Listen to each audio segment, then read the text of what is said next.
Welcome everyone, I'm Blair Clark, and today I'm interviewing Nathan Guinane. Nate is co-owner of SiGu Capital, and he is sharing with us how he took his single-family flip and rental business and built it out into a multi-tiered entity that now focuses on multifamily acquisition and operation, business acquisition, and also capital lending. Nate began this journey when he was only 19 years old, and at the time of this recording, he's only 32. So how does somebody get started so young and build out something so big so quickly? Well, the golden nuggets, the key takeaways I want you to listen for in the interview are: Nate says you need to get started with a big vision and then find the value in the opportunities that come your way, and then connect that vision and value with the right people who have the same passions and capabilities and can help you take it to the next level. So without further ado, let's get into the show because it's going to be a good one.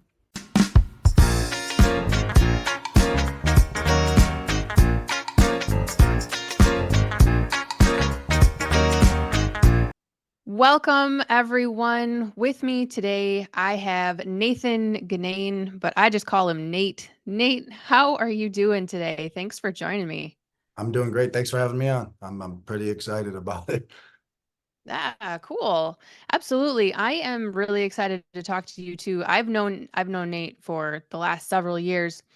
And I have observed massive growth in this guy. It's not just inspirational, it's aspirational. There are a few things that Nate has plugged into his real estate investing business that my husband and I are chasing after too. So we've got like Nate goals, Nate dreams, different things that we'd like to plug in. And to just be honest, Nate, like we've told the story to quite a few people that when John Paul and I were first getting started, you were a few years ahead of us. And you actually were very instrumental in just those like nuggets of advice that you gave and pieces of wisdom and like your direct, like actionable experience that we could replicate. So I'm really just hoping to kind of dive into your whole journey, give some actionable advice for people out there who are listening today, who would also like to be great like Nate. But that's really what I want to dive into today is just figuring out what it is that you do now, and let's go back in time and how did you get there from here? Yeah, absolutely. So yeah, cool. So let's just start with where you are at right now. So with regard to real estate investing, what are you currently involved in? What is your main strategy right now in real estate? Yeah, so currently we it's me and a partner. We operate what we kind of consider like a private equity group. It's called SiGu Capital. There's essentially three lines of business. One is we buy apartments. So we buy apartment buildings. We're launching a fund here shortly. So we buy it through a fund structure, buy value add apartment buildings all under one umbrella where we bring investors on, and they all have like, piece equity in say like, 5 to 7 apartment buildings. So that's one line of business, which will be launched here in the next month or two. Another line of business, we're looking for operational businesses.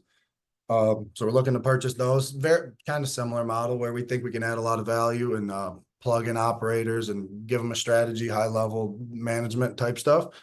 And then the third line of business, which I've done for a while, is like call it hard money lending. We call it like bridge Mhm. loans, but making those types of loans, like ideally $500,000 or more, kind of on a short-term basis, like 1 year terms. Sometimes we'll give extensions. I think we just did one that they have extensions that could go 2 years, but yeah, generally like 6 months to a year on that. So those are our three lines of business. Again, we kind of call ourselves a private equity group, and we operate everything on a similar framework. So we operate at a high level, find all the deals and operate them, stick people, even on the apartment buildings, right? We stick management in place. We don't have a property management company.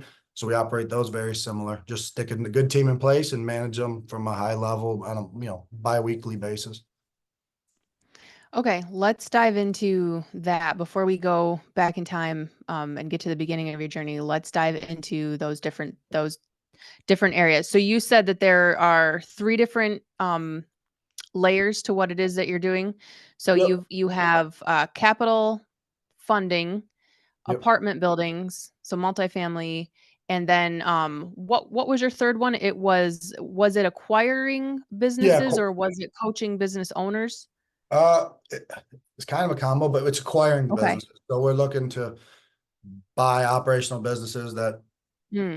are kind of like mom and Businesses pop. that are, I'm sorry to interrupt, businesses that are just real estate or like a restaurant? Yeah, so not restaurants, but we're open to a lot of different things. But think Okay. like a plumbing business or something like that. Oh, Um, okay. and with a certain type of revenue, but revenue's over like $2 million. Hmm. Also nothing huge, so we're under a certain scale too. But yeah, we're like basically looking to buy companies in the range and employee count that we want. And we like again find an operational partner we think very competent. Hmm. We give them equity in the company. They actually buy into the equity, they get a salary, and we kind of put together a growth plan, how to get there, what to do. Sort of have like a network, plug them whoever we need to. And we operate we call it a level 10 meeting, a high level meeting. So we actually help them set that up for their company to run it.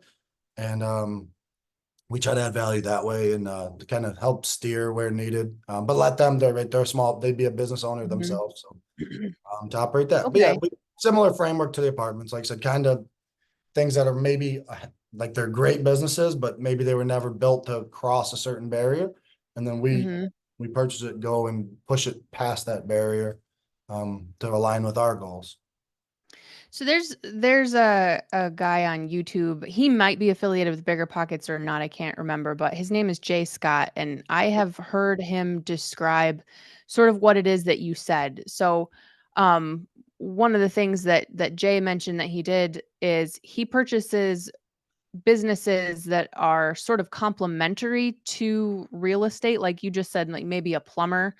So that's something that he described, like maybe house cleaning businesses, plumbers, contractors, etc. Is that sort of Yeah. in the So, vein of what you're yeah, thinking of? exactly. Like a lot of those businesses you just named would be on our like Hmm. prioritized targets, but there are some other type of businesses we'd be interested in that maybe aren't directly correlated to the apartments.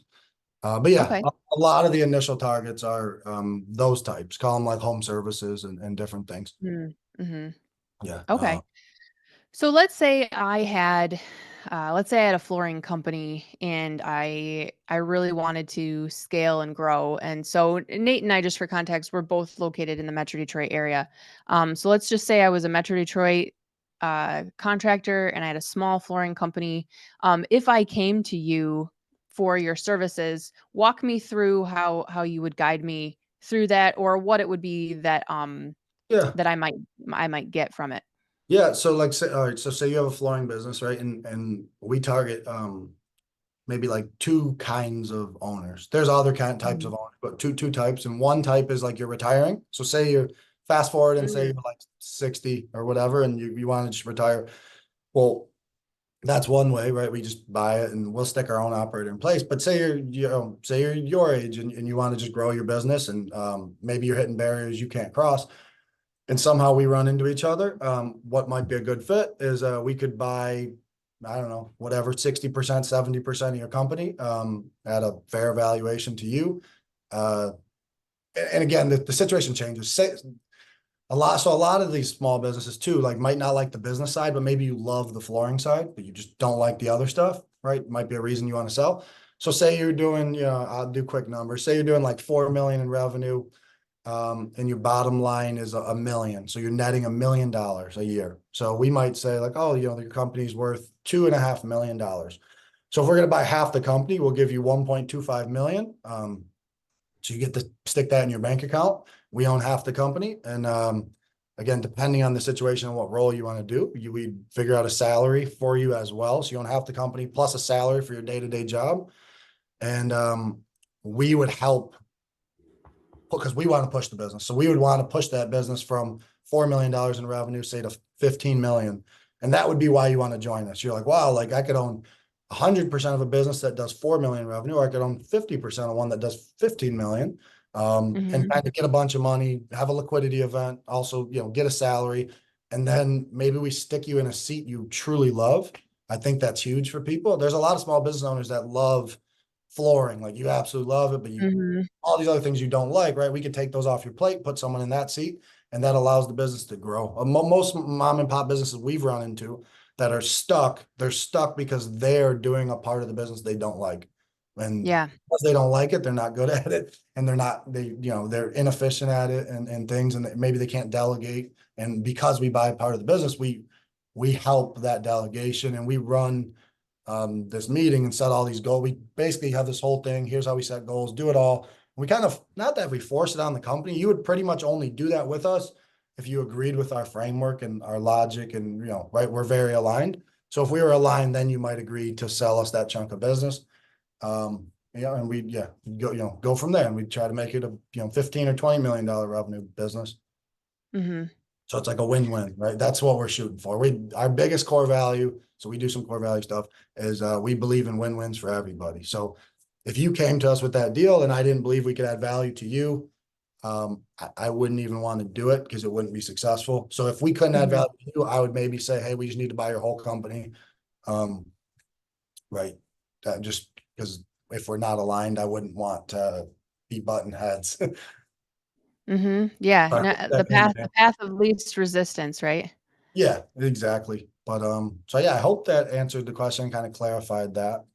Yeah, Um, no, absolutely. I wanna go down these three different paths. So we've got the business side there. So talk us through your capital lending wing yeah, that you've so got. yeah, yeah, so I actually I love lending money. It's kind of exciting to Mhm. like structure deals. So our target loans is probably 500,000 to 5 million. We've done a couple loans under that in the last couple months, but they're close, maybe like 380,000. But yeah, Mhm. so basically we lend money to someone as long as they have a position for us to collateralize an asset, whether it's what they're purchasing or you might own 3 free and clear rentals, but you're purchasing, a 10 unit and you need $500,000. As long as we can find collateral somewhere, generally we always want first position. Again, situationally, maybe we can do something Mhm. else. Um, but yeah, so so if you came to us with $1 million building, say you owned it, because we can do some stuff like that. You own $1 million building and you want to stick $200,000 of upgrades into your building. You might come to us for like, I don't know, a 6 month or 9 month loan, just so you can, so like we give you the money at, X rate and points, Mhm. and you take that money and do all your upgrades. And essentially your goal, right, would be that you're adding that 200,000. So to take your building from 1 million, maybe to 1.5, and then you can refinance, get us out or sell it or whatever. Mhm. Mhm. We also do a purchase side, but it's always similar. It'd be if you're buying something where you can add value, maybe a normal bank won't finance it for you. So we'll finance it. So you can get to that event where you can sell, or get to that event where now a bank will refinance you out and get us out. We make our money and you have your building with your, permanent debt on it, or your sale, and you walk away with, good investment with money that you paid. Yeah, and for those of you that are listening, that's a really standard practice, especially in the real estate investing space, is to find a private capital lender who isn't beholden to bank standards and parameters, et cetera. And to do exactly what Nate said, whether you are rehabbing and flipping a single family home or you're doing something to a larger multifamily building, anything in between, it's really standard to go borrow money from a private individual or fund, do what you need to do, increase the value, and then do exactly what Nate said. Maybe your end game strategy is you're going to refinance it, or maybe you're going to sell it, and that's how you're going to get that person out. So I'm just saying that for the people who are thinking like, well, dang, how do I pay that back in 6 to 9 months? You've Yeah. got some sort of end game strategy in place there when it's all said and done. Yeah, exactly. No, And that. like part of that too, right? If you came to us with a project, we would only lend you money if we can see a way out, right? Like, so if you Right. came and said, hey, I'm going to do all this and, I'll be out in 7 months, and we look at your renovation schedule and say, well, that project's a 12-month project and you might need 3 months to stabilize after, like you shouldn't Mhm. be looking for 7 months. You might need a year with a 6 month extension option. And we do stuff like that. And we get it because we buy stuff. I used to flip houses too. So we will do single family, fix and flip, loans. We're mainly looking at the property. I mean, we do look at the borrower as well, but we're mostly concerned with the collateral, the value. The cool thing with people like us, like what we do and can offer, we can be very flexible.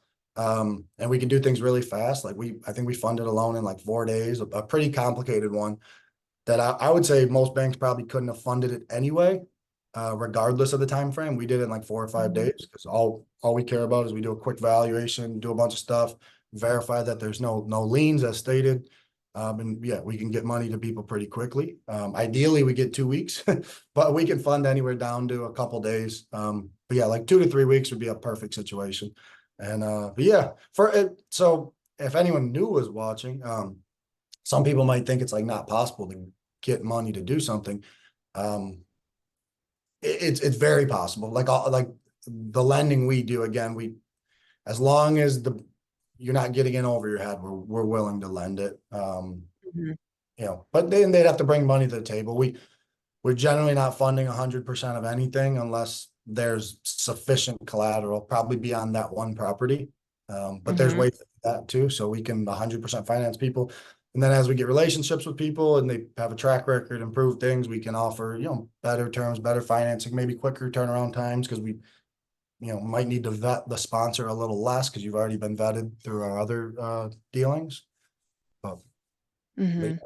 so Yeah, no, absolutely. The belief in the thing, like Nate just said, some of the people who are kind of newer, maybe you don't believe you can get funding outside of the bank. Like, who would just give you hundreds of thousands of dollars?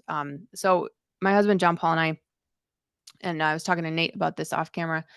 Um, we host a workshop on Monday nights. It's at 7 o'clock, and that is one of the things that we talk about is everything that we have been able to do to build our real estate investing business. And one of the things that we talk about is how we went from not knowing a single person who would invest in our properties to having a network of people that would.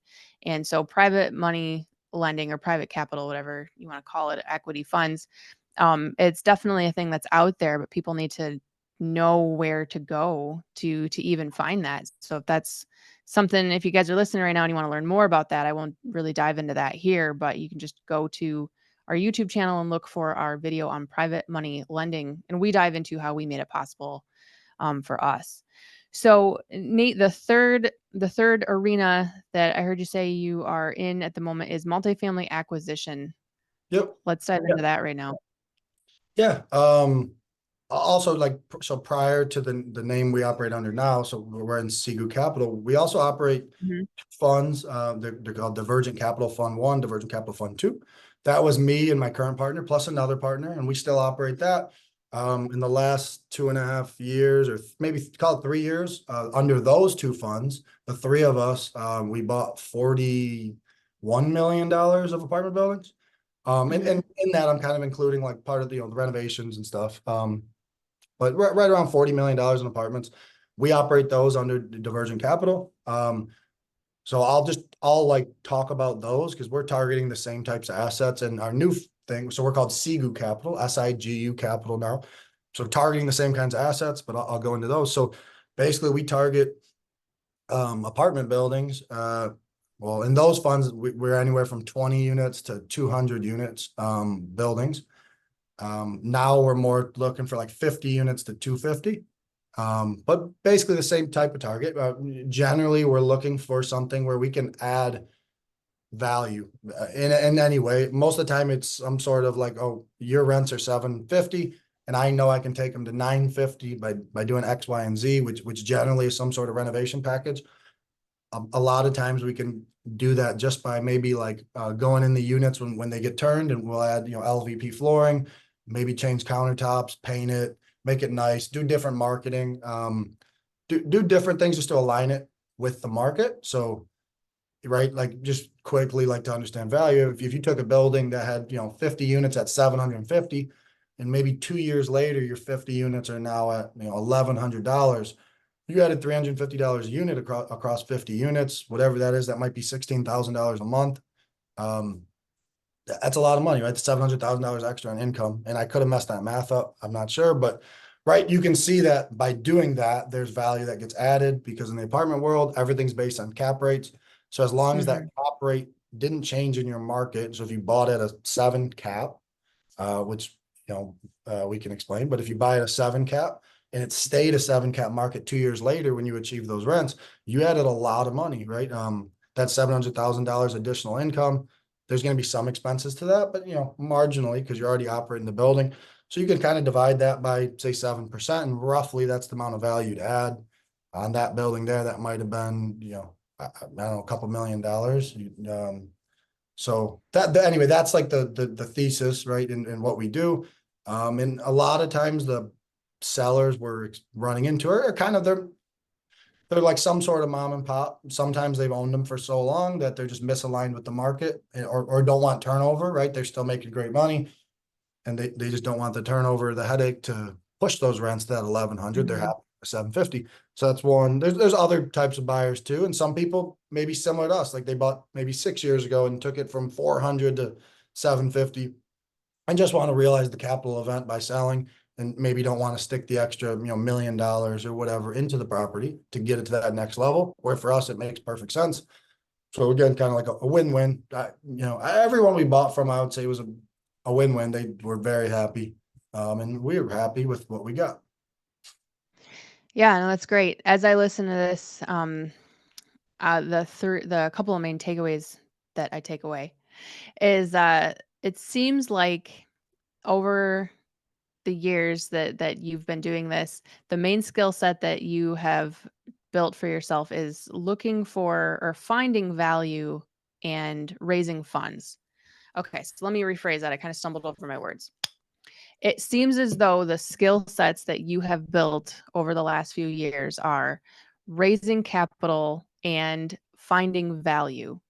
So, am I correct in saying that? Like, do you think those are Yeah, the two that's maybe core skill yeah, sets? Like, there's a lot of moving parts that you know how to do, but if we were to like anchor it to, you know, what people should really focus on, it seems as though those two skill sets have taken you really far. yeah, and part of that too, like yeah. So I agree. So basically, what we do, and like me and my partner, like say at SiGu, what Mhm. I what we say our value is, if you boil it down to a very simple thing, is yeah, find value where maybe someone else doesn't want to unlock it, right? And Mhm. we're fine unlocking it. And I guess even versus raising capital, which I've done for a long time, just basically matching the capital with the investment that unlocks the value. Because we've altered the way we raise capital now. Instead of directly raising it, which we still do, we have investors for sure that you get, like say, like you give us $200,000, no problem. But our efforts now, instead of finding those people to give us two, three, $400,000, which we will still always take for sure if it matches, our efforts are more in like finding someone who is able to give us say like $5 or $10 million, whether it's Mhm. their money or they have a company or a network or some way that they can bring $5 or $10 million to the table, and they bring all their skill sets too. But we are raising capital in that way, so we're still capital raising, but kind of leveraging other people, which my whole time. So I bought my first house when I was 19 to now. My biggest thing for me personally, it just matches my personality. I like to leverage everybody's efforts. And what I Mhm. mean, to go back to say like flipping houses, right? You know what a wholesaler is. I was never the guy to go knock on 1,000 doors or call 1,000 people. Instead of doing that, I would go and find like five wholesalers or 10 wholesalers and three real estate agents, and who collectively, like one guy might knock on 1,000 doors a month. This guy might mail 50,000, but collectively I had a network that was mailing maybe 400,000 houses, knocking on doors, calling people. So I was leveraging them to find my deals to give me value. And in the Mhm. capital raising side, we're doing something similar. But yes, those two skills. But personally, I like to leverage people's efforts. So instead of like a 1-to-1, you can get like a 1 to 1,000 kind of effort level. Mhm. Mhm. No, these are areas where my mindset has had to grow. So, Nate already knows this, but like my background is in elementary education. And if you think about, educators, our mindset is not focused on all of these things that Nate just described, like you saying, like we're willing to take somebody's 200 or 300K, but we're really focused on 5 million, 10 million. That is a mindset ascension that, people need to have a certain sort of transformation before they can even get there. And so we're going to go back in time in Nate's journey in just a little bit to see, the path he's taken to get himself from point A to point B. But really, if you wanted to simplify it to me, so when I'm talking to people who are just getting started and they can't wrap their mind around deals and figures, et cetera, like Nate just said, it really is just a lot of it is about your creativity, your personality, your communication skills, and then also your integrity, which is something that I heard Nate say, like part of your core value is the win-win scenario. So if you can focus on, and I'm talking to the listener right now, if you can focus on how do I find something in whatever industry you're in, how do I find something of value, and then connect that. The other piece of the puzzle is connect that with the people um, who I can who I can tap into. Then we can create this win-win situation for everyone. And so the basic thing is like if you can get really creative and find the value, like Nate said, I like how you phrase that, where other people are unwilling to unlock it, and then you can connect that, you can match that, like you said, to the people who can back it. You can do a lot of stuff if you have those skill sets and you focus on that. And so let's go back in time then to the beginning of your journey where you started practicing these skill sets on more of a micro level. So you said you bought your first house when you were 19. So take Yep. us take us back to that point in time and just kind of walk us through that. Yeah, no, for sure. Also to realize, so some of the stuff we just talked about, I didn't know a lot of Hmm. those things back at the beginning. So some of those Yeah. things develop over time, for sure. But yeah, Hmm. so when I was so basically, I always wanted to own my own business. I graduated high school in 2010. So like that's like, the 08, 09 stuff was actually happening while I was in high school. So Yeah. some people I know, like, right, their families got foreclosed on. Again, I wasn't in the real estate market in 08, 09, or even 10, but you got to see like the effects of that, right? People losing jobs, doing all stuff. Like Hmm. maybe some people don't have money for good clothes, whatever, goofy time to do that. And I'm seeing it from a kid's lens. But I always wanted my own business. What 08, 09 did for me though is I always before that knew I wanted my business. I just never wanted that to happen to me. Well, what you're Yeah. saying. So anyway, to quickly synopsis that part, I created a list, and it probably took me, I don't know, 6 months, and my memories, who knows, maybe it was quicker or longer. But when I was in high school, I made a list of the businesses I thought were recession resistant. Um, I thought Okay. you could always make money. So I made them high level, not very specific. And I came up with like, oh, people always need to eat. So I put food on there. And then people need to drink water, energy, right? Everyone needs energy. And housing. And then I'm sure there was something else random, but those are the only ones I remember. And again, I sat on that list probably for a couple months, and having an energy company would have been cool, but seemed like you needed $1 billion, not possible.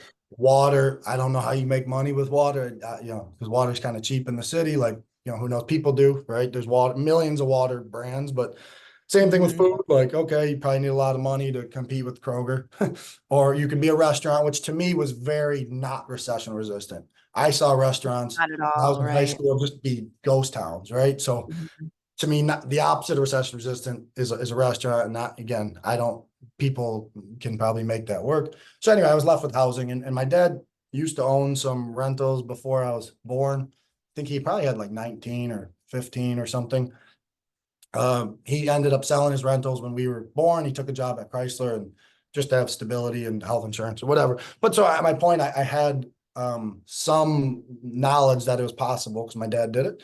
And I just started anyway. So I kind of picked that, dove into like how that's possible. He gave me some like, 1980s. I don't even know who the people were, but whoever the 1980s gurus were, and maybe early 90s, he gave me those. They were Tony Robbins books, bunch of that.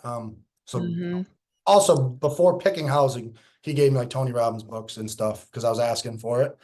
So I read all that stuff. And anyway, so picked housing. He gave me the guru stuff, figured out things and started looking at houses. Probably when I was 18, started looking. It took me like a year to find one.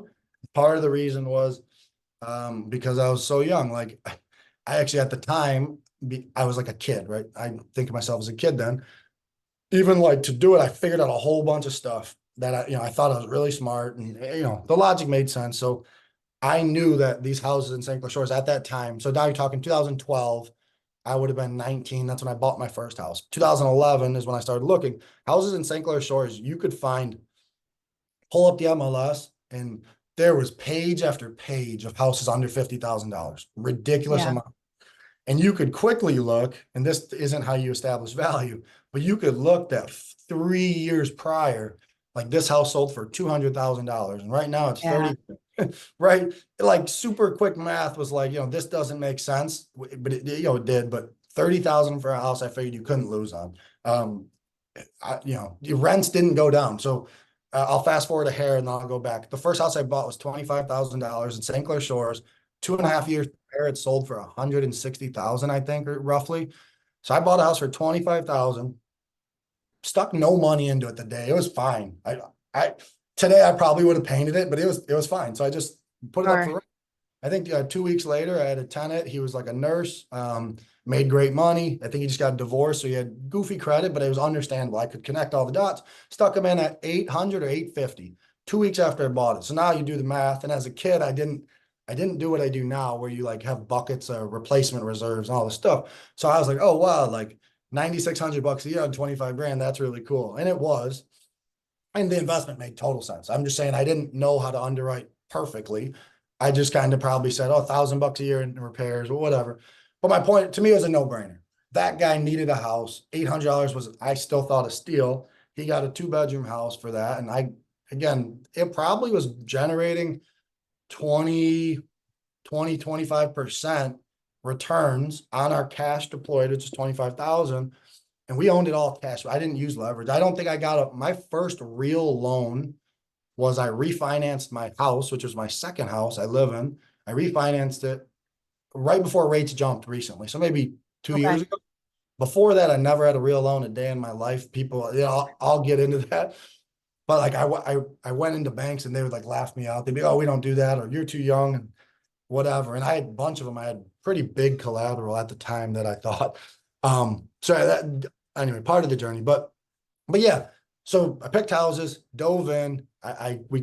Because I was a kid, I told my dad I really want to do this. I know what I'm doing to a point, right? You don't know what you don't know, but I was confident enough that I could make it work and I could figure out the money.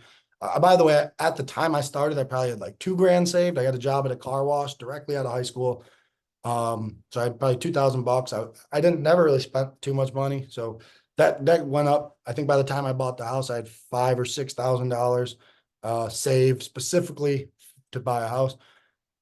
Didn't know where the money was fully coming from yet. But anyway, so my dad, I told him I wanted to get a house and I needed a realtor, and we had a family friend that we've known forever. He sold my dad's 15 houses 30 years prior. He did every transaction for them. So I said, hey, can you call Sal? And he goes, sure. And again, being a kid, I didn't call him. My dad did. Set up a meeting. He came to our house. So it was me, my dad, and Sal. And my dad probably like began the conversation, but I told him what I wanted to do. And Sal was like, by the way, Sal did a bunch of stuff for me after. But basically, from my memory, Sal goes, you can't do that. And I was like, what, why not? And he goes, the numbers, they're not going to make sense. They're not, and then he's like, the guy doing whatever, whatever. Anyway, so he did though start sending us houses, but mainly probably because my dad was there, and they knew him and whatever. So he started sending houses out. A year later, fast forward, found a house, got it. We probably bid on 15. And the reason I say we is on a lot of these, I was kind of using my dad as a front because I was a 19-year-old kid. So on a Yeah. lot of dad would come to look at. So he'd come look and check them out. So that's why I'm saying we. And anyway, a year later, finally found one. It was listed for 19,000 or 13, something ridiculous in the teens. So 19,000. We bid $500 over asking price, and then they said, "Oh, we have multiple offers." So I told my dad, I was like, "I'm sick of losing all these houses, so we'll bid 26,000 or something." It was something like that. Which, like, at the time, whatever, what is that, 6,000? That was probably 30% over asking, but again, it's only 6,000 or $7,000. But it won us the property, and to me, it was brainless. Like the Yeah. main advantage I had, by the way. So when I say brainless, my main advantage is I didn't get negatively affected by the crash. So the big advantage I had is I'm a kid and I didn't see that, where most people 40 and over kind of had sales mentality who got negatively affected by real estate dropping so hard that they were scarred, right? It's like if you meet someone out of the Great Mhm. Depression, you probably don't now, but they would hoard everything because they went through that, right? And you wouldn't Yeah. understand it years later, like, my grandpa, like, why are you holding these sugar packets? Like, this is ridiculous. But he was in World War II, so he's holding all these sugar packets. When he passed away, big thing of sugar packets. But anyway, my point is that was a huge advantage I had. I had no scar tissue. So anyway, bought that house, rented it out for a year, realized that my model I had on paper, which was like buy a house, cash flow X amount, also save money. I had all this stuff mapped out. I was like, okay, 8 months later, I can buy another one. Well, 8 months came and I couldn't. Now I would, because I would have raised money. No one really told me about raise money at the time. So I did raise money for that first one, but I didn't have a system. Nothing was built out. And it was very last minute. Finally got someone to do it. So anyway, 8 months go by and I'm like, I need to do something different. So I was like, I want to flip some of these houses so I can then make money. And I think it's an easier pitch to raise money on the shorter term basis. So fast forward Hmm. to that. Then I went back to Sal, told him I want to flip houses. And I think that is more of the meeting where he said, so I already owned the house. It was a rental. That is more of the meeting where he said, you can't do this. You'll never win. All the good deals are getting taken by these two guys in this area. And I was like, well, I'm looking at the MLS and I see 70 houses. I think they just make sense almost out the gate. So I didn't contest what he said. I just said, okay, yeah, you have a point, but just send me the list. So he was sending me the MLS. I just had access through, I forget what it's even called, but something he was showing me. And so I was looking and I would say, hey, like, show me these houses, show me these. Anyway, I found one. It was on Gawkler in St. Clair Shores. I bought it for 30,000. It was a brick bungalow, maybe 35,000 or something. Whatever it was very cheap. Brick bungalow, 1,200 feet, had a basement. Uh, so, fast forward a little bit, bought that. Again, it was not that easy. I think I found the guy to fund it like 2 days prior or 3 days prior. Um, to the close. So a lot of this, right? I'm telling people I can buy it, no problem. And they're scrambles. So bought the house, rehabbed it probably for like 25,000, which at the time was a lot. I mean, we did a lot of stuff. Prices were cheap. So I think I did like half a roof. I've never done half a roof in my life. So we replaced like this part of the peak. And but besides that, we did everything else, painted everything, new cabinets, new counters, right? A normal flip A to Z, no demoing, no wall changes, but everything you could see was brand new. And it was like 25 grand. So we were probably into the house for 50, 60. This was me and I had an investor. And I don't know, sold it for 110,000 or 120,000, something like that. But anyway, while I found that house, I was still searching. So I found two more houses. I found a rental that I wanted to keep as a rental, and I found another house to flip. And again, ran into the money problem. So at the beginning, I ran into a lot of money problems. Um, so anyway, I put the first rental up for sale. And while I was under contract on these two, that sold, which allowed me to buy the other one because I sold it for 60. So I bought it for 25, put a few thousand into it, sold it for 60, paid the lender off on that, 25. I think that I gave him a 40 or 50% return in a year and a half, which is great. Like, Wow. Hmm. loved it. And that wasn't even in the agreement. The agreement was I'm giving you the whole rent every month. That was the first loan I ever got. They just got the rent. I just said, hey, like, I'll figure out how you whatever, but I won't make a dollar. I'll just keep giving you all the money. So any expense I incurred. So the $800 went to that guy the whole time I owned it. And I was just managing it, but it was kind of paying down principal. At the end, I gave him a 40 or 50% return plus his money. But anyway, then I was left over with like 30 grand. So the 30,000 essentially bought the $25,000 rental I had under contract. I found someone else also to fund the second flip, who I started lining people up. So while I had the Gawkler flip, I had someone else who I talked to fund Gawkler. So Gawkler's a street. And he said, it sounds interesting. I'll probably be in, but I have all my money in CDs. some will come due in 6 months. Show me how this one goes. Maybe I'll do next one. So anyway, while I'm doing Gawkler, this next one comes up. I called him back and he said, yes, I just had a couple CDs come back. I can fund that for, who knows the price, 60,000 or whatever it was. Anyway, it was like a goofy, right? It's like a snowball. So it took me a year to find the first rental. Took me another year, call it, to find my next property, which was a flip. But while I had that flip, I found two, maybe three houses, got them all funded. One of them, again, self-funded from the sale of this, but went from a year to find, or maybe a year or two to find a house, to a year to find the second one, to while I had the second one, I found three, got them all funded. One was around two more flips, sold the flip, helped fund renovations because basically people were just funding the purchases.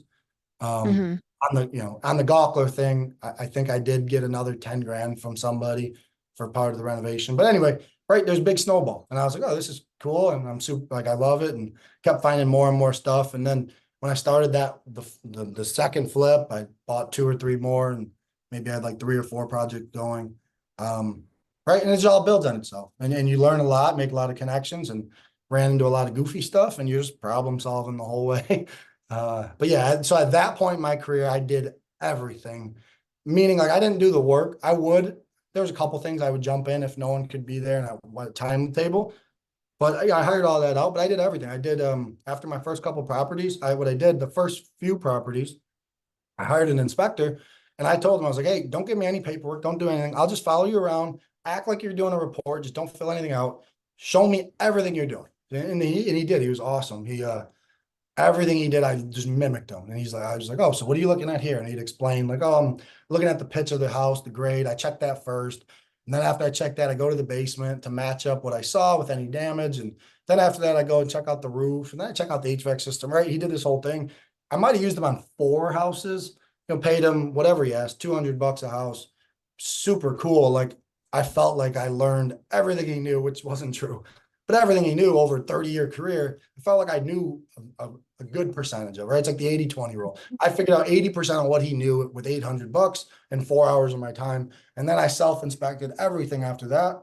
Anything goofy, I would bring a contractor in that I used, and they would just give me a quote, and I would add it into my spreadsheet. And, I kept buying more houses. So now I'll pause because I think I went all over the map, but, and, No, that's good.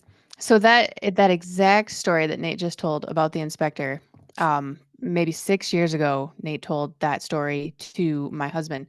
And I don't know if we ever told you this, Nate, but that is exactly what we did. And we now tell that story to the people that we are teaching about real estate. Is what we did in the beginning is somebody told us to hire an inspector and pay him the fee, but don't have him make his report. Just walk through the property with the inspector, have him tell you everything, point out everything, blah, blah, blah. And that is what John Paul did on 2 or 3 at the max, like walkthroughs. yeah, And that's exactly the result that he got. Like when he was done, he was like, yeah, now I literally know everything to look for now. And maybe I don't maybe he didn't know exactly how to solve the problem, but he could now identify the problem. And then he knew that that was the problem, and he could bring in a contractor to actually diagnose, like, how we're going to solve this problem. But yeah, that is so cool that you told that story, because we now, like, I don't know if I ever shared that with you, but we now tell that story of just like, this is what you do. If you don't know how to do your own walkthroughs, this is how you learn how. And it's a relatively inexpensive, quick process to learn how to do your own walkthroughs. So yeah, and we just, for the last several years, we just do our own walkthroughs because we went through that process. yeah. It Um, compresses the so time. And that, yeah, that it really, That logic I mhm, used with a lot of stuff, and that was one of the yeah. first things, but yeah. Yeah, yep. So at like if you're watching this and you're a 19-year-old kid getting started, like how Nate was, but I feel like the majority of the people are people who are well into their careers, and they're looking for something else that they can insert to supplement or something like that, and you're just wondering, like, geez, how am I going to have the time to figure all this stuff out? There are things that you can do to definitely compress time. I do want to just call out your dad and say congratulations to him for being an excellent father and example. Um, so I've met your dad before too, and I had a conversation with someone else on the show a few weeks ago about her dad also being a huge influence, and it was sort of the same thing. Like when they were still a teenager, so it was also her dad was involved in real estate, had rentals, but then when she was a teenager, he introduced her to mindset education, which is the same thing I heard, you say that your dad did. Yep. And I would just want to encourage anybody who is a parent, elementary age, how can you get them involved in this sort of like mindset building and growth?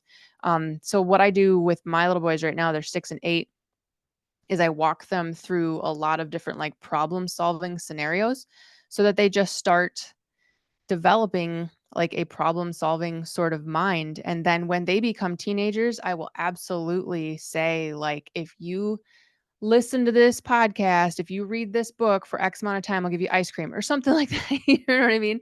Like, Yeah. we're going to involve them in it. So any parent out there who is just like, man, I'm 40 and I'm just now learning how to do this. And another thing that Nate said was you didn't have the like mindset uh scar tissue that a lot of people who are, older or were older after the recession have. And the younger you can get your kids involved in this type of stuff, the fewer, like exponentially fewer objections they will have to the absolute fact that they can they can go out there and they can crush it in business. And even if their passion isn't business, if your kid knows how to make money, then your kid you'll happily allow your child to pursue their passion, right? And I don't necessarily mean allow, but like one of my sons wants to be an artist. Well, what is the cliche phrase about being an artist? Starving artist, right? Yeah. But if my son grows up and I teach him how to make money and he can make money, then he can just go, and he was specifically sculpting because he loves Play-Doh, right? Because he's 6. So, but if he grows up and he knows how to make money, I'll be like, baby, sculpt all you want. Like, you know what I mean? Like like total blessing over your little passion pursuit because I know he knows how to make money. And Yeah. he knows how to make money because we've been doing all this mindset, problem solving, etc. stuff. So I just really want to encourage parents out there, like, get your kids involved in um age appropriate mindset building content for them, right? Like maybe you're not going to want to show them, some of those people out there who are on stage and they're like their main hook is to cuss and swear and stuff like that, you know what I mean? But like age appropriate, developmentally appropriate mindset building stuff for your kid. Um and then uh and then Sal saying the discouraging things that he said to you. But I by the do want to way, he was super helpful though. So he No, did. no, no, I get that. Yeah. I get that. I no. Yeah. I just wanted No, to no, make we're not sure throwing watches. Sal under the bus. Sal, if you're watching, I'm sure you are not. Yeah. But Sal, if you're watching, we're not throwing you under the bus. But what I wanted to point out is you were a young adult, 19-ish years old, and a professional adult sat across from you and told you you can't do that. What if that would have stopped you? I think about everything that you have done since that point in time, just in the few years that I've known you. Like, what if you would have been like, oh, he said I can't, so I guess I'll just go to college and maybe I'll become a whatever career, let's dive into that just a little bit deeper because I know, so I'm going to be 40 this summer. I'm turning 40. There are so many people my age or a little bit older who say, I really want to do what it is that you're doing, but I just know that I can't. How how did you overcome that objection? Like he literally objected you know, to the possibility of you doing that. So Yeah. can you go back to like what took place in your mind at that Yeah. point in So time? I so part of the reason I always wanted my own business, so it's a slight tangent, but not really, was like I tell people like I can't work for someone. Even certain partnerships, Yeah. if I get that feeling, and it's not it's a pro and a con, right? But Mhm. not saying it's good or whatever. I can't work for someone if I feel like, even if you're my partner and you're making me feel like I work for you, I even tell my current partner, I'm like, hey, just so you know, anytime I feel like that, it bothers me, right? And no one's trying to do it on purpose. But my point is, Yeah. I've always been like very hard headed, want to do things my way. And as long as I can like prove it to myself, I've always believed I could do something. Um, so at the point I sat at that table, I didn't just like so back it up. The reason I think I was able to just like ignore that, it just was like whoosh. I remember today, right? Like because it was a big deal, it made it a little harder. But to me, it was just like, you just boom, it popped right off my head because like I spent a year and a half. Well, so in that car wash, I didn't even mention. So I got that job at the car wash right out of high school. My buddy kind of helped me get the job. He forced me to go job searching and we got it. Everything in my life is a lot of things feel like they fell in my lap, but I think it's because you're there. But my point is in that car wash, like I started out as a dryer and there were days you're super busy. You don't leave your feet or don't sit down. And then there were days you're dead in the back of the car wash for a long time. I would just stay back there reading books. And I was reading books before that. And all these books were like, say I already read like Rich Dad, Poor Dad, but those type of things, plus real estate stuff, Mm-hmm. like mapping stuff out. I'd be looking at like how I like numbers. I proved to myself that I thought the investment was brainless. I was not saying I was like a genius, but I was saying like, hey, anyone who has money should buy these. Like this would be like if someone had a brand new Bentley and they came to your house and said you could buy it for $5,000. You would do it and Yeah. you could buy it because you're like, oh, it's worth 200 grand. I'm saying I spent so much time proving to myself that this is going to do this. And I know it. And I don't care like that guy said that because right in my head, I know I'm right, which again is a bad mindset certain times. For this, it was great. So that was part of it, right? I came there prepared. I also have some goofy thing, but even if you don't have the goofy thing and you can work for someone, uh, you still like, if you come prepared enough, just believe in what you're going to do and like chase it. Like if you wanted even, so again, didn't know exactly at the time, but looking back, like I think one of my biggest things is like I think I can argue any side, right? So if you have a 19-year-old wannabe investor and you have a 40-year-old wannabe investor, if you talk to them both, they're going to tell you the 19-year-old's going to say, I'm too young, no one's going to trust me, I can't raise money because I'm too young, I don't know anyone because I haven't been around the block, I have no money, right? They're going to say all that stuff. The 40-year-old's going to say, oh, I'm 40, I'm too old, I have a job, I have kids, I have this. They're going to say so much things.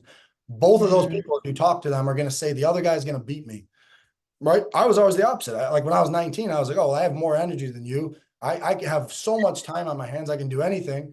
I don't know. I didn't experience the '08 thing. So not that I have money, but I don't have negative money. Right. And none of Mm-hmm. that about, and then, but in that time too, you couldn't do this. But if you stuck me as the 40-year-old and I was truly that guy, I would have been like, oh, wow. Like I have this huge network. Like I worked at Chrysler or Ford for 40 years. I know all these guys that have $400,000 in their 401k, or I know these people, they have this. I have a credit line. I have all these assets I can tap, right? Like you look at like, what do you have? I've never been like a glass half empty guy. I'm probably overly optimistic, but to me, it's a big plus. Like you show me something and a lot of people see a bunch of problems. I'll be like, no, you have like this and this, like pull those out, use that and dive into those two things and you'll do really well.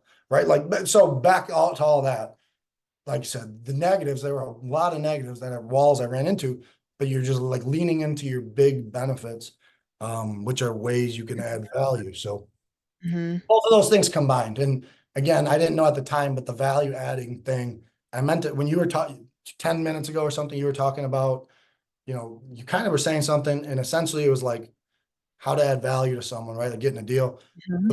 Biggest takeaway that I've had in 12 years or whatever. I'm 32, so 13 years. Didn't know at the front end, I was doing some of it accidentally, was basically like anything you want to do in life, you can do it. So if you want to be a logo maker, be a logo maker, right? I'm not saying what I do is the best. I just happen to love what I do. So I have crazy goals. But if you love making a logo, just all you have to figure out instead of like, oh, I need to make this sale to get this money, right? And like do anything you can to make the sale, you say like, hey, if I can make this logo for you and it attracts 1,000 people, you're going to love it. And because you love it, and you don't even need to say it, but because you love it, you're going to pay me. Right. But I gave you so much value, you can't walk away without paying me.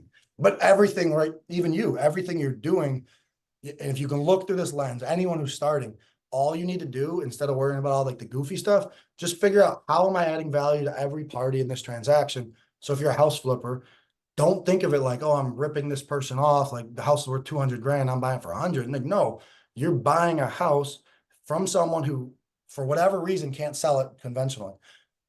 I've been in houses that had real pigs in it. Pigs. They had one house had 40 animals. They had no way to sell that house. They couldn't move until they sold it. No one could show it, right? So what we did is we went and looked at it. It needed a lot of work because there were pigs living in the house and every animal you could imagine. But That's weird. so our value was I was able to go in. I don't care that the pigs are there. I got to see it one time. I told him my number. He was like, "Oh, that would be awesome. And you can close in a week." Yeah, close in a week. So my value was I everything he thought was an objection, I solved it for him. So there was so much value that that price worked, right? Like you gave Yeah. him so much value, you didn't even argue the price. And then in the back end, right, it hit all my metrics. So, okay, yeah, we made $20,000 on this $30,000 house. And again, I had partners and someone else found the deal, right? But all that stuff. But if you look at from what value am I giving these guys, ignore what you're making. Like that's in your analysis. So whatever, have it in the analysis, but figure out like what are my values, corral it all and put it in this like little package. And that's the value you're bringing there. And it's not for everyone, but when you find someone that value box is like useful for, they're gonna transact with you and you're gonna do really well over time. And then you figure out what the avatar is that loves that little value package, and you just go find Hmm. 100 more of them, right? And it can be for anything. Again, when I talk to people, I'm never trying to say, oh, you have to flip houses and then do this and then do this and then like now go launch a fund and then go do that and then launch this nonprofit thing that's pretty crazy and have these huge goals. You could have a goal like I just want to make 200 grand a year and like be happy and make everything match. So the last part is make your goals match the lifestyle you want. You don't need to have like a goal. I need $2 billion, something crazy, just because I said I want you just. But it all goes back to each other. Is my point, right? If you as Hmm. long as you're really happy at what you do, figure out what value you're adding, you'll do really well because people you're going to come across happy and not miserable, and people like that. So I hope that answered. We went on a little tangent, but I think it all had to do with the question you originally asked. Yeah, no, absolutely. So, point number one, pigs are good. If you find Yeah, a house and there are pigs in it, that's actually good. Everyone else will run away. We have a similar story of a very profitable house, but it was cats, and it was a ton of cats in one room. These poor cats. yeah, But literally nobody would buy this house because of what the cats had done to this one room. Well, we happily bought it, happily fixed everything about that house, and all parties involved received huge value. Um, so I the way my brain works, so again, like you said, not being able to work for somebody else, that took me a long time with my own personality to not feel bad about myself about that. I was always a very good employee. When I was a teacher, I was always very devoted and diligent to my students, but there were just so many, I don't even know what to call them, like fussy little bureaucratic rules and things that you had to, kind of tripped you up throughout your day, tripped you up on your pathway to like how to actually be highly effective. Um, and that was a lot of stuff that I couldn't stand. A lot of like, well, we're going to do this way. Well, I think it'd be more effective to do it that way. Well, you can't because literally yeah, district wide, we're doing it this way. Um, so I kind of always thought that there was something wrong with me. But then I got over it, right? So if you feel like, somebody who's watching this, you feel like you struggle with that, um, it's not it's not you, it's them, but it's also not them, it's you. So, like, it's okay. Like, there's not anything wrong with anybody. That model of, like, that follow the leader model, it's for some people, it just isn't for entrepreneurs. Like, if you are an employee and you're struggling with the stupid stuff, you might be an entrepreneur instead of an employee, right? But I think about frameworks a lot. How I frame something, how I look at it, which is what Nate was saying. Like, when Sal said to you, you can't do that, you framed it differently because you had just spent the last year plus reading books about all sorts of other people who had done the thing. So you were giving yourself proof through maybe you hadn't done it yourself, but there are all sorts of stories out there that prove that the thing can be done. So a couple of the things I want to encourage people is use your time like how Nate used his time in the back of that car wash. Like if you've got downtime, so I'm not dogging on anybody who is like super stressed and they've had a long day and they just want to come home and they just need to like veg out for a little bit before they go to bed. Like absolutely, but if you have chunks of downtime during your day, don't hop on social media, don't hop on Netflix. Like I encourage you to listen to audios, podcasts, watch YouTube videos, read books, etc. That will that will educate and inspire you and give you these creative pathways that you can take so that you can reach your goals. Um, because like what Nate said, all of these other case studies, I guess we could call them, all these other case studies of other people who had done the thing, that's what was proving to Nate that he could do the thing too. And these other people were talking about how they did it. So if you just keep it simple and you just follow the path that other people have taken to success, you're going to go down a path of success as well. It's a bumpy road along the way. There's obstacles to overcome and you're going to do things your own way, but you just do what other people did. You're not going to know what other people did unless you actually like read and listen, watch, you know what I mean, from those people. Yeah. So frameworks is really important, how you frame the thing, you know? So like you said, you know, a 19-year-old might say, "Well, I'm too young," or a 40-year-old might say, you know, I'm too old. I don't have enough time," like blah blah blah. But if you could just reframe that instead of like, "How am I going to make this work?" If you Yeah. literally just change your tone to, "How can I make Yeah. this work?" You know, Exactly. and going back to my kids, like reframing scenarios, teach your kids how to reframe something. If your kid is just like so upset, so discouraged, teach your kid how to reframe scenarios. You know what I Yeah. mean? So that when they're older and they have these bigger, you know, these bigger opportunities come across their plate, they can frame it in like, well, not like how can I ever make this work, but how can I make Yeah. this work? That's really, really good. So I'm wondering, and it's fine if you don't want to go down this path, but like can you share with us a little bit about vision board and like Yeah. vision mapping? So like, and again, I think we just stayed in the front part of what I started, but how I Mhm. started. But yeah, so the first books I read, like actually the first book I remember that my dad gave me when I asked for information. Again, that was a big part too. If my dad forced it on me, I was hard headed. I would have not read it. But I Mm, asked for it. So he gave me Richest Man in Babylon or Richest Person in Babylon. yes, good one. The Richest Man in Babylon. Good Yeah, one. that's Good one. super good.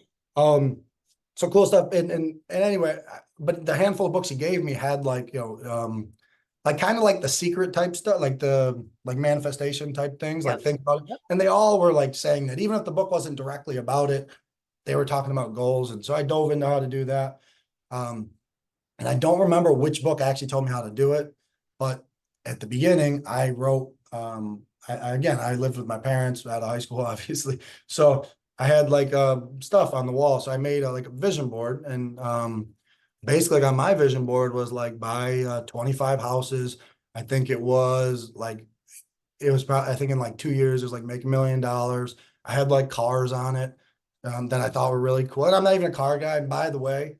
Uh, these goals I might have been slow to hit, but I hit them. And but I never bought the cars. Not that that matters. Like, a lot of people say you should buy the car, but it was just there as like big motivation. And basically what I did is took the life I wanted in my head, built this huge vision. I could envision Mhm. at the time, if you asked me, I would have told you like kind of what my house looked like, what the yard, cars, all that stuff in the future, like future me, what they had. And then I kind of put all these visions up. I had like a house on there. I probably had two houses up there because I liked the both of them. They look cool. Bunch of stuff. And then I had like metrics on it, like, oh, this many houses, this much money, raise X amount of money. And I put it on the board and I would read it. I'm pretty sure I read it every day. I memorized it pretty well at the time. So that was huge because what it does, it keeps you on the track. And like when you run into, okay, back to your Sal question, how do you overcome it? In all that reading stuff, I built that before I ever bought a house. So I on it, it's probably Yeah. said I would buy 10 rentals before I bought one. But I'm reading that every day. And on top of that, at the time, I also had things about myself that were positive. So I had all the positives up there too, maybe like five of them. And it said like one of them, I think it's really cool, but it sounds goofy. It said like, I have every resource I need to get anything I want in life. And you read them over and over. So like, 10 months later, after doing this every day, I would do sit-ups and push-ups too. But after doing this like routine every day, if I run into Sal, tells me it's not possible. Well, it is. I've already ingrained in my brain that it's possible. So I Yeah. don't care. But so that is huge. The vision thing is huge. I think especially if you're not in the business full-time, whatever that business is, that brings it into your brain every day. Otherwise, you could easily forget, like, oh, I Mhm. didn't do any of these things. That brings into your everyday life. Today, we do it a lot different, and I think it's a lot more effective. But essentially, what we do today is we build out this huge vision or multiple visions, and they all correlate, and we bring it into our business on a daily basis. And which I did not do then. I share my vision now with anyone if they ask. I don't just tell you, oh, this is what I'm doing. But if you start asking, I'll share it. Where back then, my friends didn't even know I was buying houses. I probably flipped 6, 7 houses before some of my close friends ever know I even did that. A couple of them saw that first flip, but it was like random. Like I left something in the house. We were going to like a party and I had to stop by. So we stopped by and they're like, what is this? And I was like, it's a house I'm flipping. They thought it was super cool. And I didn't dive in, but I hid that from people for a while, a couple of years at least. And part of it was probably so you didn't get more negative in your life. But anyway, so Mhm. today we take that huge vision, 10-year vision, break it down into other stuff like, 5-year, 3-year, 1 year, break it into quarterly actionable steps. And that vision we look at every day, but as well as that, break it down into super actionable steps that other people can feed on in our business.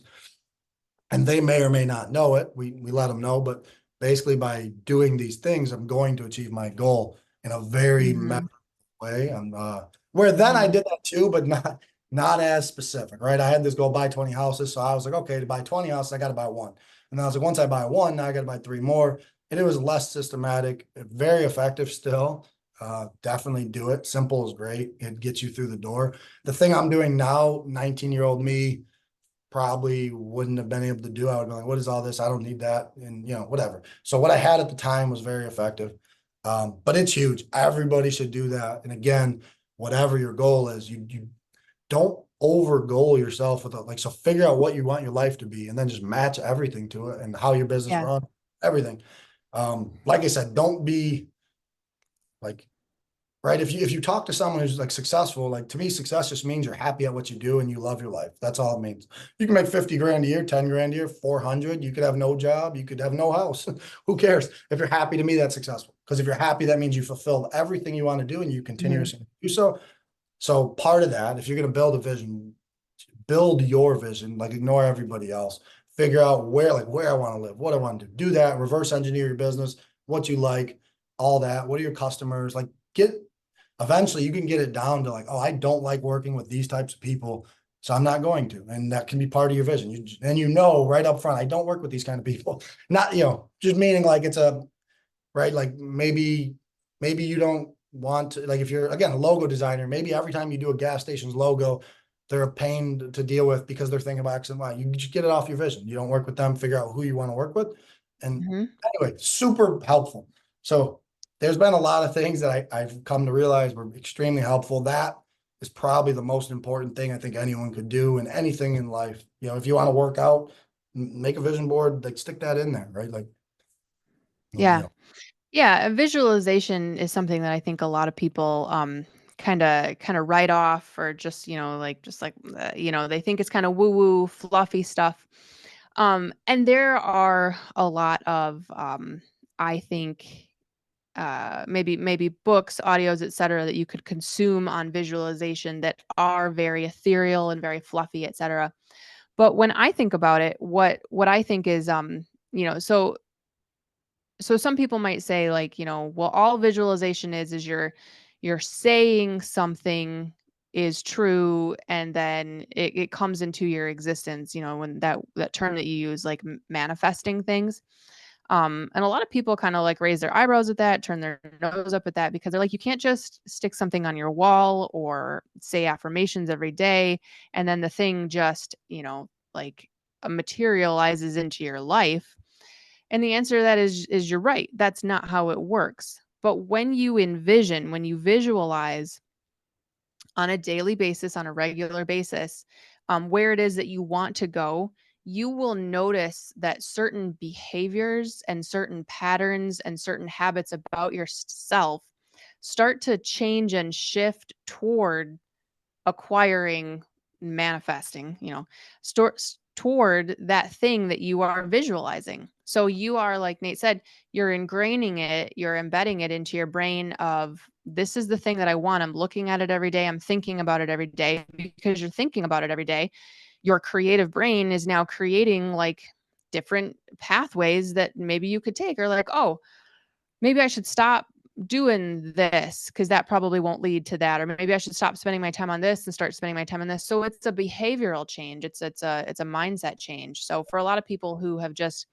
blown that off or written that off as like, that's just fluffy guru spiritual stuff. It can be if that's where you want to go with it, but I really think it's more behavioral, psychological. It takes you where you want to go because it starts to change how you think and what you do. Yeah. And vision mapping can be super simple and it can be incredibly sophisticated. So, Nate described that like he now has a sophisticated system that he and his partners follow. Um, but I remember you telling, the story about like how that all started was, it was just basically like a poster board you created where you cut things out and pasted Yeah, it to the board, right? it was a cork board. And Yeah. I just printed stuff off, and on not my first rendition, but maybe when I was 25, the cork board I made then. And by the way, I adjust these all the time. Every year I would adjust them. They would Yeah. change. Yep. When I was 25, I actually built like a newspaper looking article, stuck that on there. Looked Cool. like it had an article saying stuff that I did, just try to make it seem more real. Two things Hmm. on what you just said. So, for someone that's like doubting how the visualization could work in their life, the easiest way for me, if I was that person to understand, is like, because you're thinking about it every day, it comes to the forefront of your brain. So Hmm. when you're in a conversation with someone like now, and I'll give two quick life examples if we have time on Yeah. how bored what happened after. They're pretty, I think they're crazy. But so really quick though, so if on there it says like you want someone to invest $50,000, right? And you say it every day, I'm looking for $50,000 investor, whatever, you're giving it to you every day. What happens is, because you're doing that, like you could be at a party and someone could just be like, yeah, like and this is just a quick thing. Yeah, like my aunt just passed away and she inherited a bunch of money. She doesn't really know what to do with it. If you didn't have that on your board, you wouldn't think anything of it. You'd say, oh, I'm so sorry to hear that, you whatever. But like, since you're thinking of that, you can, right? And like, you don't want to like shamelessly plug your thing all the time, but because like, to me, because I was reading that every day, this person said that, like, boom. All right, like they're in a position to potentially do that where otherwise it would wash right over you. Hmm. Things don't just land in your lap. You just notice them more. That's the main difference. You notice these things. So like the two things, so two that stick out a lot with my thing, I probably like 24, 25, I had on there, like, find an investor with $500,000. That was like specifically a thing. And I read it every day. And I want to say like 3 months after putting that on the board. So that was like a rewrite of the board. Somebody emailed me, and they emailed me and they're like, hey, I saw you, a couple posts on Bigger Pockets. By the way, Bigger Pockets was a lot smaller then, a lot less used. I also wasn't like a Hmm. contributor. I probably had like just some random answers where I was like, oh, I'll help, help this guy say something. But he's like, yeah, I saw a couple of your things and whatever. Sounds like you kind of know what you're talking about. And, they were, they said like, you know what you're talking about. And they knew I was in Michigan. They wanted to invest in Michigan. They were out of state, whatever. So the guy, anyway, long story short, we went back and forth a little bit. He ended up flying in. I took him around, showed him some stuff. He funded a flip 2 weeks later. It was, I don't know, say it was $110,000 purchase, which at the time, $110,000 investor, brand new, was great. So he did that. But what my point is, I stuck $500,000 investor. This guy got a thin blue air, because by the way, no one on Bigger Pockets ever reached out to me. I never used anyone else. He had $500,000. So he had $500,000. So 3 months after Wow. sticking it on my board and looking at it every day, he literally, the number he told me was $500,000. He's like, I have $500,000 to deploy. To me, it's insane, right? He could have said 400, 600, 700, like came out of blue air. I do think sometimes it comes out of nowhere, right? I did some stuff for that to come through, but then, and then like the last one. So there's a last piece, and then we'll go back. There's a nonprofit I've been wanting to do my whole life. I never had exactly what I wanted to do, but I wanted to, people like me, when I was 22, I walked into a bank with $120,000 between two houses. on a conservative basis. I thought they're each worth 60,000. I owned them outright. And I walked in to try to finally get a normal loan. I said, hey, can you lend me money? And like, here's these houses, here's their value. They're worth, 180. I'm acting like they're worth 100. Give me 5 grand, 10 grand, 20. And they're like, nope, we can't do it. And my buddies at the time, some of them were getting money for college through loans. And I think one of them used a chunk and bought a car, like did stupid stuff. And I couldn't get Yeah. collateral. So anyway, my point, I've always wanted a nonprofit to positively impact people who are going a different route other than school, because I had no resources. I had nothing. So anyway, Mm-hmm. fast forward, now I have a vision, exactly what I want to do. I think we're going to launch it this next year. My partner's going to do it with me. But my point is, I just verbalized this to him in the last, say, 6 months. We're actioning it, right? So in the last 2 months, we're actioning it more and more. So 2 months ago, we said we are doing this quickly. We were in a meeting last week with someone that we met with before. I know everything about what he does, know him pretty well. And he's never mentioned before, but in this meeting, he's like, oh yeah, I know this guy and he does this. And he's super connected to this. And he just mentioned a nonprofit. And I was like, oh, tell me a little about the nonprofit real quick. He told me it. It was like he pulled 80% out of my brain. The cool thing is that Uh-huh. it was like almost identical. So I'm like, this guy would be an awesome resource. Cause again, mine's slightly different. I'm still doing mine, but he's like, oh, I'll connect you with this guy for sure. And this guy's doing what I want to do on a massive scale, a crazy scale. And I've never heard of someone who was doing kind of what I want to do. But my point Mm-hmm. is, like, that was like 4 weeks after we verbalized, like, let's go do this. Right. If we didn't do that in that conversation, I probably wouldn't ask about the nonprofit.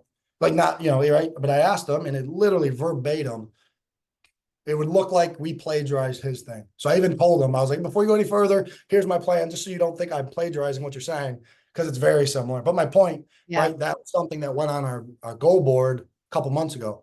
And this guy doesn't pop out of nowhere. We know him, never knew he had that connection. And it just popped up in a random conversation at a lunch meeting.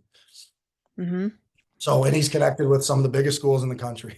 So, No, that's amazing. Yeah. And some of it is inexplicable when things just happen, when things just line up, the alignment of it, some of it is inexplicable. Like, you know, the guy with $500,000, he and even he phrased it exactly how you would put it down. Um, so your journey is a lengthy one, and sorry. yeah, no, Went on too your long. journey is a lengthy journey, but it's condensed over like not even a decade and a half, like you started at 19, you're 32 now, and you have packed a bunch in. So you got into, single family rentals, single family flips, and then I know, we'll kind of like speed your journey up here a little bit.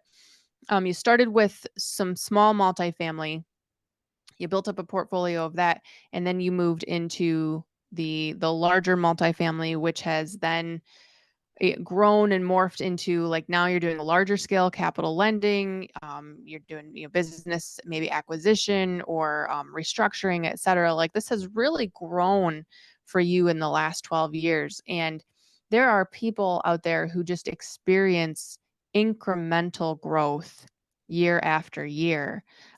So I just want to ask you, like, what advice would you have for somebody who is thinking like, man, I want to do all of these things, and I want to do them as quickly as possible, So for example, like, let's say somebody's like, well, I'm going to flip one house this year and I'm going to flip two next year, or something like that. What advice would you have for somebody who wants to do a bunch of stuff, like a lot of the same cool things that you're doing, but they want to do it in a shorter period of time? Yeah. So, uh, it's doable for sure. Well, Mhm. first I would tell that person, whatever happens, right? First is just do it, like just jump in. So you just got to Yep. start. Most people never start, and that's their problem. So just start, because you'll learn a lot along the way. Two, if you're not moving as fast as you thought you should, as long as you like what you're doing, don't be discouraged, don't stop. So it's different if you don't like it, then stop, do something else. But if you like it, just keep going, keep building, like always grow, always learn, right? Like consume knowledge to get better at what you like to do. Um, those are the two biggest things. But to answer the one, so if you want to do what I did shorter, it's for sure doable. So one, you can just shoot bigger. A lot of it depends on your starting point. Again, I was 19. And again, there's other people who just boom, instantly do some huge thing and they had similar circumstance. So you can do it for sure. I always say go way bigger than you think you can go. And like Hmm. that, so if you think you should buy one house in the next 3 years, then maybe tell yourself you can buy five. So go bigger. But so if you're trying to do what I do shorter, it's 100% possible. Um, but also don't rush stuff. So everyone's different. Like if you're not in a position where you can leverage a bunch of things and be doing what I'm doing today right away, do the smaller stuff and you'll scale up. You'll also figure out you along the way, you'll pivot somewhere totally different. You might say, oh, I want to be just like Nate, identical, like, oh, that my nonprofit, I want to do that. Right. You can say that exact thing, but that might not be true. Like start from wherever you can start and you pivot along the way. Like I pivoted all over the place. I kind of always knew I wanted to operate uh essentially a private equity group. So there were some things I knew, but that does, you can do a bunch of different things. So I ended up in these asset classes right now. But a guy way smarter than me. I just heard someone on a podcast. I consume a lot of podcasts, by the way. And I used to do even more, but I still do.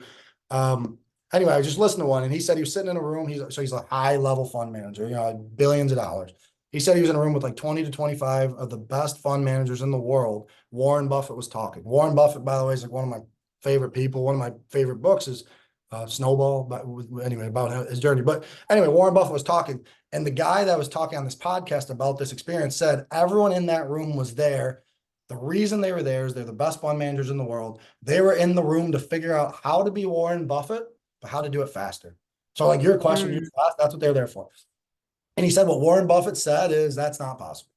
But the reason he said it is the reason Warren Buffett is who he is because he wasn't rash, he wasn't abrupt, he didn't grow past this. I think the saying's like don't ski over your whatever toes or whatever that is, right? Like don't dive in more than you can bite off because if you to me, you should always go way bigger than you think, but never put yourself in a spot that you're gonna like blow up. Because if you blow up, you're done. So, right, Yeah. Warren Buffett, what he was saying is like, you guys, if you want to make, $300 billion in 3 years, like it's not possible. Like, and the reason is that you're gonna go do that. People who've done it too fast, Warren Buffett's probably seen thousands of fund managers. Like, oh, I got 70% returns for 4 years, and no one knows who they are. Because after those 4 years, they bankrupted everything they had because they went too in, Mm. too loud. Do you know what I'm saying? So all he was saying Yep. is like, yeah, I couldn't have built this faster because the reason I'm so successful is I had this long-term vision. So like again, go bigger than you think, but also don't be too in a rush, right? Like the process was awesome and I'm still like nowhere near what I want to do. So I'm still not where I want to be. So it's been 12 years. I'm still not there. Right. Like just Hmm. to where I want to go. But I'm just saying like the last piece is have like a long-term vision. Like if you have a 6 month vision, you're gonna get burnt out and you're gonna lose track. Like I always had a 10-year vision, but even now, like if I have a meeting with someone, sometimes I feel bad. I just someone the other day, they said, hey, can we get coffee to talk about this like partnership thing, right? And I said, sure, I'd love it. Like that partnership thing fits.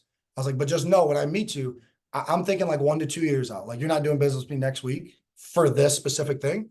So like the reason I tell that is a lot of people don't think in 1 to 2, 3 year increments. Like we're planning way ahead. That partnership that this guy was talking about, something on my board I want to do. I don't want it today. I want it 1 to 2 years from now. So all this is prelim research. And right, I'm thinking, we're thinking far out. Our funds are 10-year funds. Everything is far out. The further out you go, the safer you are.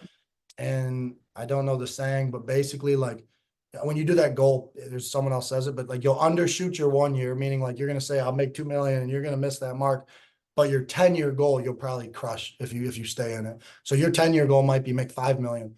You'll miss the 1 year, but in 10 years, you're probably gonna make 40 million if you stay in it, right? Like so the law of compounding is the craziest, most powerful thing in money. People talk about it all the time. The law of compounding works in everything, anything in your life.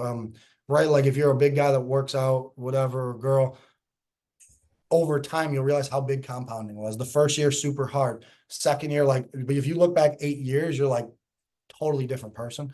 Everything in life is like that. So all this stuff I know now, I'm not saying I'm right on everything, but I know my beliefs and things. But I was a totally different guy like a year ago, 2 years ago. Every year I'm like a different person because all the knowledge that compounds. Like when I started, I didn't know any of what I know now. I just knew this microcosm of I could buy these things, I know how to value them, and I'll make money. And now it's like morphed into this big snowball. And that's why, by the way, the Warren Buffett thing called snowball, that's why the name makes sense. He snowballed, right? He started as this, and he just kept getting bigger, and now he's like a behemoth. And if you talk to him, he's a genius. I think he always has been. But if you met him 40 years ago, right, he knows way more today because all his knowledge compounds and his exposures and experiences, and you Mhm. use them, morph into all these different people, and you'll change along the way. But it's fun and it's good. So I hope that Right. answers. But I'm just saying, like, you also can't rush it, but also shoot way bigger than you think. Like, you should have a goal that's, to me, certain type of person should have a goal that'll scare people. So a lot of times I don't tell people my actual vision. Even now, well, we do put the vision up there, but I have a secondary vision that sometimes I don't share with everybody. But you'll see a big vision. Like, if you see it, some people will be like, "Whoa, what's that?" And like, they get goofy about it. But in my head, I'm like, "Oh, there's actually a bigger vision than that. I just don't share it because you might, be all goofy about it." No, right on. I love what you said that the process is great.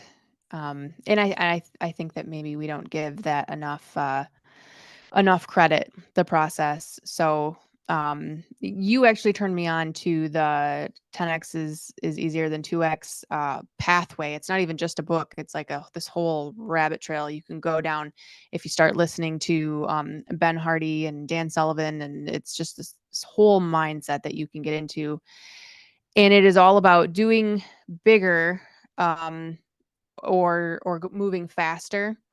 But I absolutely connect with what you said about like the process is great, because I think about this whole process, this whole journey. It's such a cliche word. People call it, their journey. But I think about it and it's like I have nothing but smiles when I look back and I reflect, like even on the hard stuff, even on the stuff that like had me laying awake in bed, staring at the ceiling in the middle of the night, being like, how are we gonna get out of this? How are we gonna pay this person back? Like, how are we gonna blah blah blah? You know what I mean? Like, it's all really, really great. So I definitely want to encourage people to just savor the journey as they're on it, and understand that, like, like what Nate said about like your not just your knowledge, but like your confidence and your outlook and your mindset, like everything just grows and compounds and grows and compounds, so long as you stay on the journey, you stay on the path, right? So you said that one of your favorite books was Snowball by Warren Buffett. Do you have any? And then I just mentioned 10x is easier than 2x. That's Ben Hardy, Dan Sullivan. Um, what are some other really great entrepreneurial business books that you've got going on? So we've got like a list for people here in this video. We've got those. We had he mentioned Rich Dad Poor Dad. That's Robert Kiyosaki. The Richest Man in Babylon. I don't know who wrote that, but I've read that and And listened to there's the a couple audio. other ones. There's like another one written by the same guy. It's really good. I think it's called like the 10 Scrolls or the best salesman in the world or something, and that one's good. Okay. Uh, You and threw out all Tony Robbins was thrown out in this video, like lots of good stuff. But like if you were to recommend something to somebody right now today who's just getting started in their real estate investing journey, yeah, what's like maybe if you're one or just two or three if you're or just just getting getting started? started, definitely any of those mindset books. So like, probably don't read the snowball thing. It's a great book, like it's awesome. So if you like to read, add it. But if you're just starting, I would say like the Richest Man in Babylon. There's something like Best Salesman in the World, and the Rich Dad Poor Dad thing. That's like if Mhm. you're almost no, the Rich Dad Poor Dad is probably the best book in the world to unlock your brain to chase the journey. Yeah, I So if agree. you're in that position, read it. If you're doing like, oh, you own a $2 billion fund, right? You probably don't need to read it. You're probably past that. But for the start of the journey, those things will unlock certain things to chase where you need to go. And if you're a little further along, there's better books. To me, a book is great when you need it. So Mhm. like a Rich Dad Poor Dad's probably the most impactful book in the world. Like for this type of stuff, right? But if you gave it to someone who's not at the right spot, it's useless. He'll throw it away, right? But if you cut Yeah, the right time absolutely. frame of his life, I would say almost anyone would like the book. So, I'd Mhm. like so further along your journey, like I read a really good book. It was I always screw it up. It's Steve Schwartzman, so he's the Blackstone BlackRock guy that founded it. That book was great. I actually read two of them. One of them was like autobiography. One was like a biography. I read both because I like both perspectives. So even on Buffett, I don't remember if Snowball's an autobiography or someone else wrote it. I generally try to, if I fast forward, if you're a little further along, if you read an autobiography, I generally think you should also read a biography, right? Autobiography, you're getting through the lens of that person. A biography, you're getting from a lens of someone else who knows information about the person. So you see different sides and you pick different nuggets up. Last thing, I don't want to tangent too far, but when you go back, I like cross context. So I love taking value from other businesses. I prefer right now not to read about real estate. I read about all these other businesses and take their nuggets into my world. Because real estate guys only talk about real estate stuff and they don't miss those nuggets. So, but when you go back to the journey, right? Enjoy the process thing. The easiest way to understand it, as long as you have kids, I have kids that are younger. So I read a stat the other day, and I'm going to screw the whole stat up, but basically by the age of 13, so when your kid turns 12 or 13, I think it was like you spend 90% of the time you're going to spend with your kid has already been spent. By the time it's Mm-hmm. young, it might even be younger, it might be 10, but it's Mm-hmm. something around there, like 8th grade. So think of that, right? So now as a parent, most people can understand it. So 90% of your time window with your kids is gone before they even leave your house. And it's because like, oh, when they're in high school, right? You don't see them. Then think like in college, you barely see them, or then they have Mm-hmm. kids. Like maybe I see my dad once every 2 weeks for 2 hours, right? Where before you with them every day, every minute. My point is anyone can think, depending where you are in life, if you have kids that are fully grown, if you think now like, oh, wow, most people in that position when you have 30-year-old kids, they'll say, I would love to do it all over. But right, so they would love to do it over, which means they love the process. They want to go back to that process. They would prefer to Mm-hmm. do the process versus the end point, which is where they are. And it's because, but also when you find the people in the mix, like my kids are 3, there's my 3 and 1. There's times where you're like, oh, I wish this would speed up. But like, you're right, you're looking at the end point. The end point is worse than the process. Like when I get to my goals, I'm going to miss like, oh, you were in 1st grade, 2nd grade, 3rd grade, right? Yeah, my point is enjoy that. The easy way for parents to contextualize, think of that. Like, say you're 50 and you're worth $30 million and your kids are 35, you barely see them. And it's not because they're bad kids, just how life works. You'd give probably everything to go back and redo that process with them. I found that people in business are the exact same way. They loved that process more than the end point. And again, you keep growing. So in business, you can keep doing it, but an easy way to look Mm-hmm. at the kids, because you don't get to redo the kid thing. So that thing was super impactful to me. I think I read it like a month ago. Again, I didn't do research, but it made sense to me. I believe it's true. Don't know the exact stat. It was insane. Gave you a totally different perspective, but also then I pulled it into my business, and like it makes you want to enjoy these, like the time where when I was like 21 and I needed $1,500 to complete a renovation and I had to like pull random credit cards to do stuff, right? Like you enjoy that. Like it was a lot of fun. It was awesome, right? So the whole way, enjoy every moment because Mm-hmm.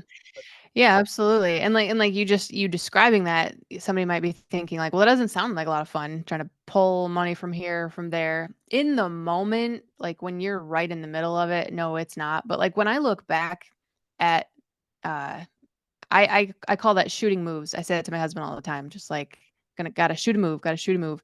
And I look back on it and it makes me smile and it also makes me think like I am capable of so much. Like I really don't know, other than maybe like, building a rocket and flying to the moon. I really don't know what it is in this business that I can't do, right? oh yeah, for So sure. good. I think maybe I found the book you were referencing. Is it this? If we can see it, What Steve it takes. Schwartzman, Oh yeah, What It there's Takes. what. Yep, that was one of the ones I read, and then there's There another one. It's there like we go. Money on the Street, or I have it's on my bookshelf. I'm just so everyone knows, I'm very bad at names, movies, anything like I'm bad at that. Mhm. I remember the content, but yeah, that was I liked that one by the way better than the other one. The other one was great, but it was like Money on the Street, but that one was better. But like I said, I try to get both perspectives. Right Yeah. on. Well, speaking of movies, even if you're bad at names, do you have a favorite movie that reminds you of the entrepreneurial journey? And it doesn't have to be a movie that has anything to do with business, like the plot doesn't have to be a business story. But is there any particular movie that just you connects with your entrepreneurial spirit? Yeah, can it be a show? Sure. Yeah. So the show, and again, it's not like a 1-to-1 at all, but like I loved the show Silicon Valley. Have you ever seen it? Mm-mm. It's very good. It's I think it's hilarious. But yeah, it's about a startup, a true Silicon Valley startup. Like starts out of a garage with a couple goofball partners, and they have no money, and they grow to be like this, right? Like Zuckerberg type company in this thing. Mhm. But like along the way, they run into all kinds of crazy stuff, like people stealing their ideas, stealing employees, taking from them. They have like this goofy arch nemesis guy who's like like a Zuckerberg, what when they're don't have anything, so he's like trying to like take stuff from them. And anyway, there's a whole bunch of stuff. It's very funny anyway, so no matter what, I think most people would like it. It's just, but yeah, there's a lot of stuff, right? And you get to watch them like overcome stuff, and they never like give up, right? They just keep going and building, and again, not a 1-to-1, but it was a great show. I liked it. Yeah, right on. All right. Well, Nate, last question for you. If anybody wants to reach out and connect with you about all the awesome stuff that you have going on, how can people connect with you or follow you on social? Yeah, so the easiest way is my email is Nathan at SiGuCapital.com. That's SiGu Capital.com. And in the heading, like just I always tell people make the subjects like very clear. So it's not like, I know it's not like a spam type thing, but yeah, that's the easiest way to get a hold of me for sure. We don't yet, because it's again a newer entities, the SiGu Capital, but we'll have some social media stuff coming in the next couple months. We usually have we have a videographer, so we'll start launching things in the next couple months once we solidify kind of what we have going on, and we got to finish the content and get it out. But then there'll be, we have the page, but I think it's like maybe it's SiGu Capital. It'll be on Facebook and Instagram. So you can see stuff like what we're buying. We're about to solidify 2 business deals, so you'll be able to see some of that. And apartments and just all different kind of random things just to see what goes on in our world. Awesome. Awesome. Well, thank you so much for your time, Nate. I appreciate it. I love hearing the story of your journey every time you give it. And I know that there are a lot of people out there who really enjoyed listening to everything that you've gone through as well. It's just it's Oh, very fulfilling, yeah. like everything that you're doing. It's just like the main theme is like fulfillment. Like you've got one life. I'm not trying to quote Eminem or anything like that, but like you've got one life, you've got one shot. Like just fill it with fulfillment and big things, Yeah. and just be happy. Yeah. Absolutely. Well, Hopefully thank that was you. helpful. Yeah. Yeah. Yeah, it was, like I said, every time I hear your story, inspirational and aspirational. So thank you so much for your time. Appreciate it. Thank you. I appreciate it. All right, and thanks everyone for watching. We will see you on the next one. Take care. And for all of you out there in internet land, I have 2 directions for you to follow. Number 1, always remember there is no spoon. And number 2, remember to join us for Weeknight Workshop. We're going live on YouTube on Monday nights at 7 p.m. Eastern Time to teach you all of the strategies and systems that we've used to build our 6-figure real estate investing business. We were 2 broke teachers who broke into the real estate investing space, and if we can do it, you can do it. And you do not want to miss this information. So join us on YouTube Monday nights, 7 p.m. Eastern. We'll see you guys in the workshop.